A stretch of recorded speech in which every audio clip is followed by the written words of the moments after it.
Hello बच्चों, मैं अभिषेक Chaudhary paradise family में आप सभी बच्चों का बहुत बहुत स्वागत करता हूं। और आज मैं लेकर आया हूं आपके लिए क्लास 9th के केमिस्ट्री के third chapter atom and molecule को। और आज हम इसके पहले पार्ट पर डिस्कशन करने वाले हैं। कुछ छोटे छोटे टुकड़ों में हम ये पूरा चैप्टर एक्सप्लेन करेंगे। तो बच्चों, अगर अभी तक आपने चैनल को सब्सक्राइब नहीं किया है तो जरूर कर लीजिएगा। तो बिना टाइम वेस्ट किए हुए हम डायरेक्ट स्टार्ट करते हैं हमारे चैप्टर को, जिसका नाम है एटम एंड मॉलिक्यूल। तो अब थोड़ा सा लगाएंगे दिमाग। ये मत कहना सर हमारे पास है नहीं, आई नो दिमाग तो बहुत है आपके पास, बस आप सही जगह यूज नहीं करते हैं। तो क्या बताया मैंने आपको, चैप्टर का नाम है एटम एंड मॉलिक्यूल। और एटम वर्ड हमने सर कुछ सुना सा तो लग रहा है, इससे पहले कभी सुना भी है हमने? बिल्कुल सुना है। आपने सुना होगा, क्लास 9th का पहला चैप्टर पढ़ा होगा, मैटर इन अवर सराउंडिंग। और मैटर इन अवर सराउंडिंग में आपने क्या पढ़ा था? Anything that is mass and takes up space called matter. कोई भी ऐसी चीज जिसमें मास होता है, जो स्पेस कवर करता है, उसी को मैटर कहते हैं। And every matter is made by small and tiny particle, that small particle is called atom. ये वही छोटा सा पार्टिकल है जिससे मिलकर मैटर बना हुआ था। तो बिना टाइम वेस्ट किए हुए हम एटम के बारे में जान चुके हैं, अब हम डीप में इसकी स्टडी करते हैं। तो आइए शुरुआत करते हैं हमारे लेक्चर की। और थोड़ा सा मैं आपको एक ओरल हिंट करना चाहूँगा, ये भी आपके लिए आवश्यक रहेगा। तो ऐसे जानिए कि अगर हम बात करें एटम की, तो जैसा कि जस्ट अभी हमने आपको बताया कि anything any matter is made by small and tiny particle. कोई भी मैटर बना रहे, शुगर हो, सॉल्ट हो, सैंड हो, एनीथिंग कोई भी बना रहे भैया, सारे के सारे मैटर जो है वो छोटे छोटे पार्टिकल से ही मिलकर बने हैं। और उन्हीं पार्टिकल का नाम जो है वो है एटम। अब ये एटम के बारे में सबसे पहले किसने बताया? ये दिमाग में एक क्वेश्चन रहेगा कि सर ये एटम के बारे में बताया किसने, पता कैसे चला? तो इसके बारे में बहुत सारे लोगों का मानना है कि एटम की डिस्कवरी डाल्टन ने की थी। लेकिन डाल्टन से कई सौ साल पहले, बहुत पुरानी बात है, हमारे भारत के एक फिलोसफर थे महर्षि कणाद। क्या नाम था उनका? महर्षि कणाद। और उन्होंने एटम की एक एक्चुअल डेफिनेशन दी थी। और उस पार्टिकल को, जो छोटे से छोटा पार्टिकल था ना, उस छोटे से पार्टिकल को नाम दिया था परमाणु। मतलब क्या था? और उन्होंने कोशिश की किसी सब्सटेंस को ब्रेक करने की, उसको ब्रेक करते गए और एक फाइनली ऐसी सिचुएशन आ गई जब उस पार्टिकल को और ज़्यादा ब्रेक करना संभव नहीं था। मतलब उस समय वो अपनी लीस्ट पोजीशन पर पहुंच गए और उस स्मॉलेस्ट पार्टिकल को नाम दिया परमाणु। किसने दिया? महर्षि कणाद ने। उसके बाद इसके बारे में जो थ्योरी दी वो डाल्टन ने दी। डाल्टन ने उसका नाम एटम दिया। और एटम नाम देने का रीजन ये था, एटम का एक मतलब होता है, मीन होता है। और एटम का मीन होता है which can not be further divided, जिसको फिर से डिवाइड ना किया जा सके। और बता तो यही रहे थे, according to Dalton atom is the smallest particle. अगर वो स्मॉलेस्ट है तो उसको डिवाइड नहीं कर सकते, और जब डिवाइड नहीं कर सकते तो वो एटम है। क्लियर हो जाएगा? हालांकि ये थ्योरी तब की है, आज के समय में हमें पता है atom is also made by subatomic particles, electron, proton, neutron. लेकिन तब तो हमने यही पढ़ा ना, तब तो इलेक्ट्रॉन, प्रोटॉन, न्यूट्रॉन तो डिस्कवर हुए नहीं थे। तो हमें तो यही लगता था कि एटम जो है यही स्मॉलेस्ट पार्टिकल है, और यही थ्योरी चल रही है। तो चलिए शुरुआत करते हैं हमारे चैप्टर की। और हम आपको इंट्रोड्यूस कराते हैं सबसे पहले the great scientist of India, that is महर्षि कणाद। ये है महर्षि कणाद और इन्होंने ही बताया था परमाणु के बारे में। तो देखिए ध्यान से स्टार्टिंग करते हैं। Sugar, salt, sand, diamond, graphite, copper, silver, gold, iron, aluminium, would, rock, mineral, food and fabric. अगर आप गौर करें तो ये सारे के सारे सब्सटेंस जो है वो मैटर है। बिल्कुल मैटर है, क्योंकि ये सारे सब्सटेंस ऐसे जो स्पेस भी कवर करते हैं और जिनमें मास भी होता है। तो इनको हम क्या कहते हैं? मैटर कहते हैं। आगे क्या दिया गया? Are all different kind of matter. Sir ये तो हमें पहले ही पता था कि ये मैटर है, अच्छी बात है। आगे क्या? मैटर इज कॉल्ड पदार्थ। मैटर को हिंदी में क्या कहते हैं? पदार्थ कहते हैं। N Indian philosopher Maharshi Kanad said that if we go on dividing matter, उनका कहना था कि अगर हम मैटर को डिवाइड करने लगे, क्या करें? मैटर को हम डिवाइड करते जाएं, स्मॉलेस्ट कंडीशन में ले आएं, we get smaller and smaller particles of matter. तो हम मैटर के स्मॉलर एंड स्मॉलर पार्टिकल तक पहुंच जाएंगे, सबसे छोटे पार्टिकल तक पहुंच जाएंगे, और उसी पार्टिकल को नाम दिया परमाणु। क्या नाम दिया? परमाणु। तो ये थ्योरी तो हमारी हो गई महर्षि कणाद की। चलिए अब आगे लेकर चलते हैं। अब चर्चा कराते हैं जोहन डाल्टन से। तो देखिए जरा, ये हैं हमारे साइंटिस्ट जोहन डाल्टन, जिन्होंने एटम नाम दिया था और उसके बारे में थोड़ा सा थीसिस दी थी। तो देखिए, Johan Dalton called these particle by the name of atom. महर्षि कनाद ने जिस पार्टिकल को परमाणु नाम दिया था, जोहन डाल्टन ने उसको नाम दिया एटम। और एटम नाम देने के पीछे एक रीजन था। वो रीजन क्या था? The word atom means, atom का मतलब ये होता है इंडिविजिबल। इसका मतलब क्या? इंडिविजुअल, मतलब जिसको फिर से डिवाइड ना किया जा सके, something which can not be further divided, जिसको फिर से डिवाइड ना किया जा सके। और डिवाइड किसको नहीं कर सकते? जो सबसे छोटा होगा। अगर किसी पार्टिकल को फिर से डिवाइड कर देंगे तो और छोटा हो जाएगा ना। मतलब क्या है कि वो सबसे छोटा नहीं है, और जिसको डिवाइड ना कर सके वो अपनी स्मॉलर एंड स्मॉलर कंडीशन में पहुंच जाए तो उसी को हम कहते हैं which can not be further divided, और उसी को नाम दिया था atom. All matter is made up of small particle called atom and molecule. ये हमें दिमाग में रखना होगा कि जितने भी मैटर होते हैं ये छोटे छोटे पार्टिकल से मिलकर बनते हैं, या तो एटम से मिलकर बनते हैं या मॉलिक्यूल से मिलकर बनते हैं। सर एटम तो आपने बता दिया, मॉलिक्यूल क्या होता है अभी बेटा चैप्टर पूरा बाकी है, डिटेल में पढ़ेंगे। इन शॉर्ट अगर बताऊं तो 2 और मोर एटम्स फिक्स कंपोजिशन में कंबाइन होकर मॉलिक्यूल बनाते हैं। जब ये आगे टॉपिक आएगा तब डिटेल में समझेंगे। अभी क्या बताया? Different kind of atoms and molecule have different properties due to which different kind of matter also different property. अब एक चीज समझिए, ये जो अलग अलग मैटर होते हैं वो अलग अलग एटम और मॉलिक्यूल से मिलकर बने होते हैं, ठीक है ना। अब आयरन का एटम अलग है, गोल्ड का एटम अलग है, तो आयरन की प्रॉपर्टीज भी अलग होगी, गोल्ड की प्रॉपर्टीज भी अलग होगी, तो उनसे मिलकर जो मैटर बनेगा उनकी प्रॉपर्टीज भी अलग अलग होंगी। ये चीज समझ में आया कि नहीं, कि उनकी प्रॉपर्टीज भी कैसी होंगी? अलग। तो यही इन्होंने बताया कि जो डिफरेंट काइंड ऑफ एटम्स होते हैं उनकी प्रॉपर्टीज अलग होती है, जिसकी वजह से उनसे मिलकर बने मैटर की प्रॉपर्टीज भी डिफरेंट होती हैं। दस the properties of matter depend on the particles of atom and molecule.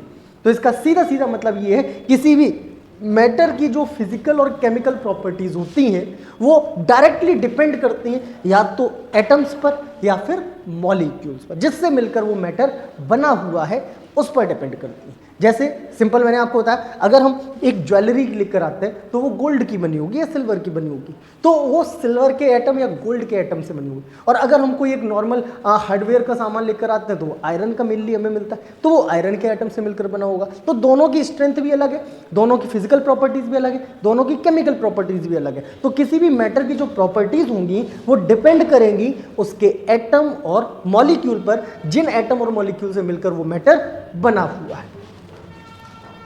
चलिए, अगर हमें कंपोजिशन समझना है तो 2 लॉ बहुत इंपॉर्टेंट है और ये आपके एग्जाम में आएंगे ही आएंगे, इससे क्वेश्चन बनता ही बनता है।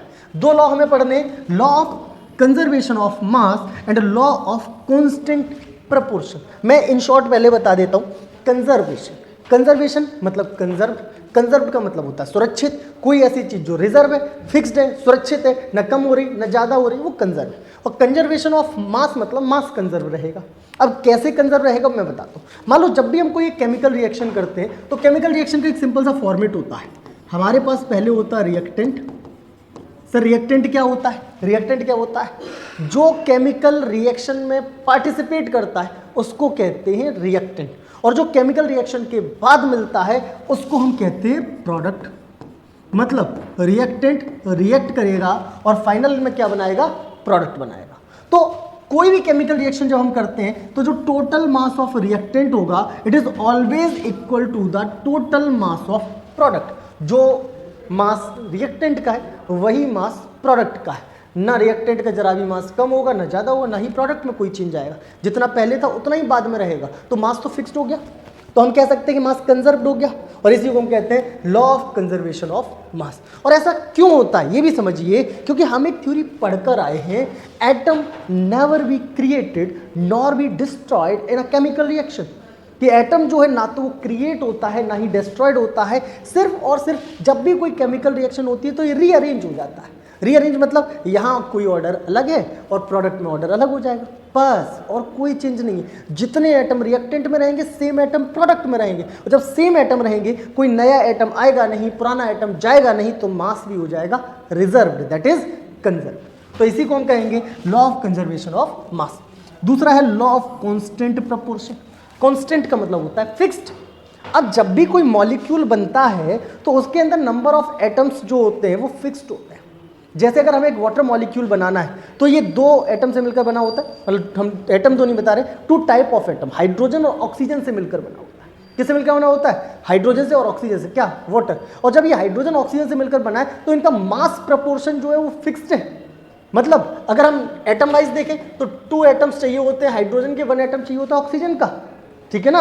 और इनके जो मास का रेशियो है वो भी 1:8 है, 1 हाइड्रोजन का, 8 ऑक्सीजन का। और ये जो रेशियो है वो परमानेंट कंजर्व्ड है, चाहे वाटर किसी भी सोर्स से लेकर आओ, बस प्योर वाटर होना चाहिए। आप सी वाटर लाओ, आप रिवर से लाओ, आप किसी वेल कुएं से लेकर आओ, पॉन्ड से लेकर आओ, कहीं से भी ले आओ, जमीन के अंदर से हमारी समरसेबल सुविधा से निकाल लो, ठीक है ना। अगर प्योर वाटर है तो मास का जो रेशियो है हाइड्रोजन और ऑक्सीजन का वो रिजर्व रहेगा 1:8, और इसी को कहते हैं law of constant proportion. Sir समझ में नहीं आया, थोड़े से डाउट रहे तो काहे की टेंशन, अभी हम एक्सप्लेन करने वाले हैं ना, ये तो मैंने आपको ओरल सिर्फ हिंट किया है। तो शुरुआत करते हैं हमारा one of the most important topic, law of conservation of मास। तो देखिए ध्यान से, matter is neither created not destroyed in a chemical reaction. मैंने आपको पहले ही बताया कि जब भी कोई केमिकल रिएक्शन फॉर्म होती है तो मैटर ना तो क्रिएट होता है और ना ही डिस्ट्रॉयड होता है। The law of conservation of mass means that in a chemical reaction the total mass of product is equal to the total mass of reactant. कि जब भी कोई केमिकल रिएक्शन होती है तो law of conservation of mass का मतलब ये है कि जो रिएक्टेंट का टोटल मास होगा वो प्रोडक्ट के टोटल मास के इक्वल होगा। There is no change in the mass during chemical reaction. जब भी कोई केमिकल रिएक्शन होती है तो उनके मास में कोई चेंज देखने को नहीं मिलता है। देखिए ध्यान से, एक इंपॉर्टेंट नोट दिया गया है और नोट में वो रिएक्टेंट प्रोडक्ट ही बताए गए हैं जो मैं आपको पहले ही बता चुका हूं। तो the substance which combine together और react in a chemical reaction, ऐसा सब्सटेंस जो कंबाइन हो रहा है, जो केमिकल रिएक्शन में पार्टिसिपेट कर रहा है, उसको हम कहते हैं रिएक्टेंट। क्या कहते हैं उसको? Reactant. And where is the new substance form, और जो नया सब्सटेंस फॉर्म हो रहा है और produced as a result, result की फॉर्म में जो नया सब्सटेंस बनता है in a chemical reaction are called product. क्या कहते हैं उसको? हम प्रोडक्ट कहते हैं। तो देखिए, अब आपको एक एग्जांपल के थ्रू हम समझाने का प्रयास करेंगे कंजर्वेशन ऑफ मास, जिसमें हमने आपको दिखाया हम एक केमिकल रिएक्शन करते हैं जिसमें हमारे पास है कैल्शियम कार्बोनेट, और हमने कैल्शियम कार्बोनेट का एक फिक्स अमाउंट लिया दैट इज 100 ग्राम, और सॉरी, इसको हमने हीट करना शुरू किया। हमने क्या लिया? Calcium carbonate. क्या किया इसको हमने? इसका 100 ग्राम अमाउंट लिया, इसको हमने हीट किया, एक केमिकल रिएक्शन फॉर्म होगी। क्या होगा? ये रिएक्शन एक डिकम्पोजिशन रिएक्शन है और कैल्शियम कार्बोनेट जो है वो डिकम्पोज हो जाता है कैल्शियम ऑक्साइड और कार्बन डाइऑक्साइड में। और हमने क्या किया? हमने तुरंत उसका मास मेजर किया। किसका? ये जो 100 ग्राम ऑफ कैल्शियम कार्बोनेट से जो ब्रेक होने पर कार्बन डाइऑक्साइड और कैल्शियम ऑक्साइड जो बना है, हमने उसका मास मेजर किया। तो 100 ग्राम ऑफ कैल्शियम कार्बोनेट को डिकम्पोज करने पर 56 ग्राम ऑफ कैल्शियम ऑक्साइड मिला and 44 gram of carbon dioxide. और जैसे ही हमने दोनों को ऐड करके देखा तो हमें मिला 100 ग्राम। और एक चीज़ समझना, रिएक्शन से पहले हमारे पास सिर्फ कैल्शियम कार्बोनेट था, वो 100 ग्राम था कि नहीं था। और रिएक्शन के बाद हमें 2 प्रोडक्ट मिल गए, लेकिन दोनों का जो टोटल मास है वो तो 100 ग्राम ही निकला। मतलब total mass of reactant is equal to the total mass of product. और इसी को तो कहा था हमने law of conservation of mass. इसी में तो हमने पढ़ा था कि जो रिएक्टेंट का टोटल मास होगा वो प्रोडक्ट के टोटल मास के इक्वल होगा। आई होप कि अब आपको समझ में आ गया है, यहाँ तक किसी को कोई डाउट नहीं है। अगर कोई डाउट है तो कमेंट सेक्शन में ज़रूर बता देना, मैं उसको अच्छे से दोबारा बता दूंगा। चलिए, since the total mass of product 100 ग्राम, यही है, मैं आपको बता चुका हूँ। चलिए, तो इस पर टाइम खराब नहीं करेंगे, डायरेक्ट लेकर चलते हैं। लॉ ऑफ कांस्टेंट प्रोपोर्शन, मैं आपको पहले ही बता चुका हूँ कि इन मॉलिक्यूल जो भी एटम्स होंगे वो एक कांस्टेंट प्रोपोर्शन में होंगे। तो देखिएगा, according to the law of constant proportion a pure chemical compound is always made up of the same element in the same mass percentage. मतलब क्या है? जो एक प्योर कंपाउंड होगा, जैसे कि हमने एक कंपाउंड में वाटर मॉलिक्यूल लिया था, तो ये सेम एलिमेंट से मिलकर बनेगा हमेशा, हाइड्रोजन और ऑक्सीजन से। कोई भी इसको रिप्लेस नहीं कर सकता कि ऑक्सीजन नहीं है तो सल्फर ले लो, हाइड्रोजन नहीं है तो हीलियम ले लो, नहीं हो सकता। बदल जाएगा, कंपाउंड ही बदल जाएगा।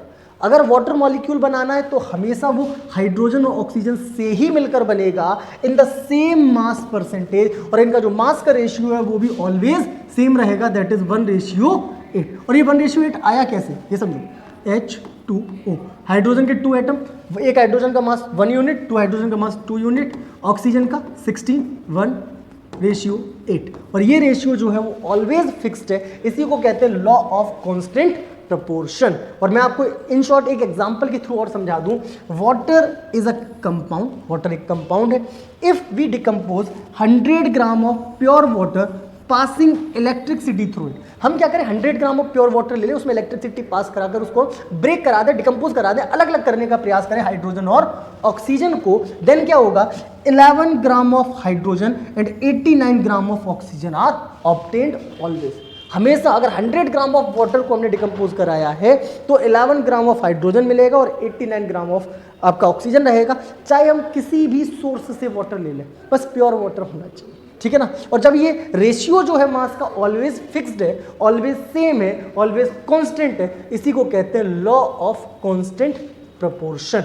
आई होप कि अब आपको ये टॉपिक अच्छे से समझ में आ गया है। अब हम चर्चा करते हैं डाल्टन एटॉमिक थ्योरी की, और इस थ्योरी से पहले मैं आपको ये बता दूं कि ये थ्योरी डाल्टन की दी हुई है, हमने नहीं बताया। और क्यों बताना जरूरी है, क्योंकि डाल्टन ने जब ये थ्योरी बताई उस ड्यूरेशन में तो ये बिल्कुल ठीक थी, लेकिन जैसे जैसे साइंस ने तरक्की की, डेवलपमेंट हुआ, तो पता चला कि डाल्टन के कुछ फैक्टर्स जो थे वो गलत थे। तो इस समय हम सही और गलत पर डिस्कशन नहीं कर रहे हैं, बल्कि हम चर्चा कर रहे हैं डाल्टन ने जो थ्योरी हमें दी, कुछ बातें उसमें सही है और कुछ बातें गलत है। तो एकदम से परेशानी आए सर क्या कह दिया, ऐसा कैसे हो सकता है, तो ऐसा वैसा कुछ नहीं हो सकता है। ये डाल्टन की एटॉमिक थ्योरी है जो डाल्टन ने उस समय बताई थी, जिसमें पहला पॉइंट आएगा all the matter is made up of very small particles called atom. इसमें तो कोई डाउट है ही नहीं, सबको पता है कि जितने भी मैटर होते हैं छोटे छोटे पार्टिकल से मिलकर बने होते हैं, छोटे छोटे पार्टिकल को नाम देते हैं एटम। आई होप कि इसमें किसी को कोई दिक्कत नहीं है। अब हम चर्चा करेंगे सेकंड पॉइंट की, atom can not be divided.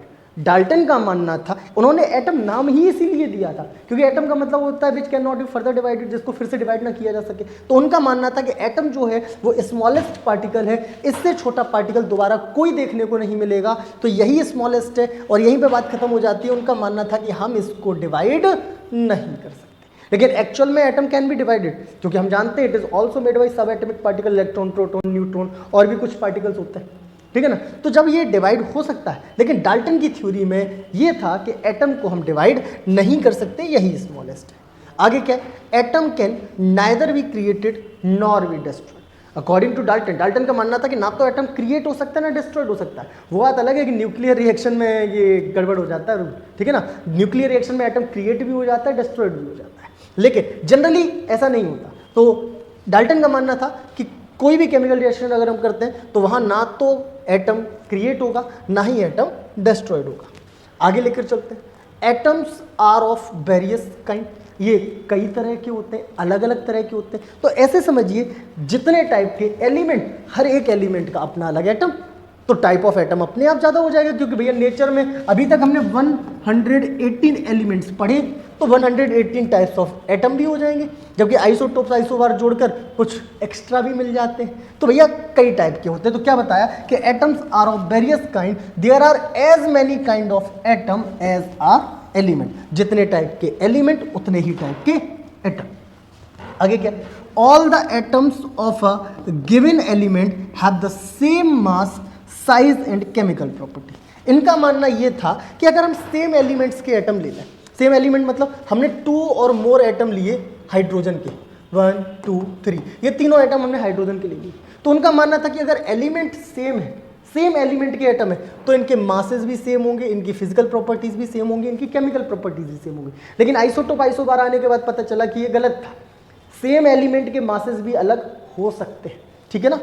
And आगे उन्होंने कहा था atoms of different element in mass, size and chemical properties are is different. उनका मानना था कि अगर अलग अलग एलिमेंट के एटम्स हम ले लें, एक हाइड्रोजन का, एक हीलियम का, एक लिथियम का, तो उनका मानना था कि अगर एलिमेंट अलग अलग है तो इनके मास भी डिफरेंट होंगे, इनके साइज भी डिफरेंट होंगे, इनकी केमिकल प्रॉपर्टीज भी डिफरेंट होंगी। लेकिन बाद में पता चला कि कुछ ऐसे भी एलिमेंट्स हैं जो अलग अलग एलिमेंट्स के एटम है लेकिन मास फिर भी सेम है। जैसे कि हमने एक पढ़ा हुआ है 80 आर्गन 40 एंड 20 कैल्शियम 40। अब देखो एक आर्गन है, एक कैल्शियम है, दोनों अलग अलग एलिमेंट के एटम है, लेकिन मास जो है वो दोनों के सेम है, तो ये यहां पर गलत साबित हो गया। एक और था the number and kind of atom in a given compound is fixed, ये सही था। अभी पढ़ा था ना, जो आपने पढ़ा लॉ ऑफ कांस्टेंट प्रोपोर्शन, कि जब एक कंपाउंड फॉर्म होगा तो उसमें सेम एलिमेंट रहेंगे, सेम मास परसेंटेज में रहेंगे, एलिमेंट भी नहीं बदल सकते और मास परसेंटेज भी नहीं बदल सकता, दोनों में से कुछ भी चेंज हुआ तो बनने वाला कंपाउंड भी चेंज